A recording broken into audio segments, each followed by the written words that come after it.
ఈరోజైతే మనకి వర్షం పడుతుంది కదా అని చెప్పేసి మార్నింగే నేను పచ్చిశనగపప్పు నానబెట్టుకొని ఈ వడలు అయితే తయారు చేశాను. పచ్చిశనగపప్పుని పావు కేజీ తీసుకొని అందులో కొంచెం అల్లం, ఉల్లిపాయ ముక్కలు, పచ్చిమిర్చి, కొద్దిగా జీలకర్ర, కొద్దిగా సాల్ట్ వేసేసుకొని మిక్సీ పట్టేసుకొని ఇలా ఒక బౌల్లోకి తీసేసుకోండి. మొత్తం ఇలా తీసేసుకున్న తర్వాత మళ్ళీ సరిపడా సాల్ట్ చూసుకొని వేసుకోండి.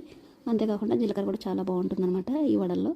జీలకర్ర, ఉల్లిపాయ ముక్కలు, కొత్తిమీర, పచ్చిమిర్చి ఇలా అన్నీ వేసేసుకొని ఒకసారి కలిపేసేసుకొని చక్కగా తయారు చేసుకోండి.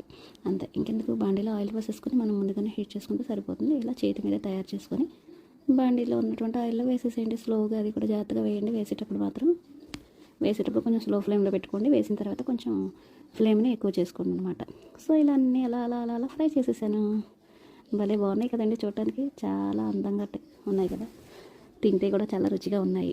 ఇలా తినేసి ఇవి తినేసి ఊరుకుంటామా మరి? ఇప్పుడు వెంటనే టిఫిన్ చేసిన వెంటనే మా సార్కి ఒకటి గుర్తుకొచ్చింది, అది కాఫీ. అందుకే 2 కప్పులు పాలు తీసుకొని 2 టీ స్పూన్స్ షుగర్ వేసి 1 టీ స్పూన్ కాఫీ పౌడర్ వేసేసి ఇలా కాఫీ తాగేసాము. అంతే, ఈ చల్లటి సాయంత్రాన్ని ఇలా మేము సరదాగా గడిపామన్నమాట. మరి మీరు ఈ చల్లటి సాయంత్రానికి ఏం తయారు చేసుకున్నారో కామెంట్ చేస్తారా? ఇంతకీ మా రెసిపీస్ మీకు నచ్చాయా? నచ్చితే ఒక లైక్ ఇచ్చేసేయండి. Thanks for watching.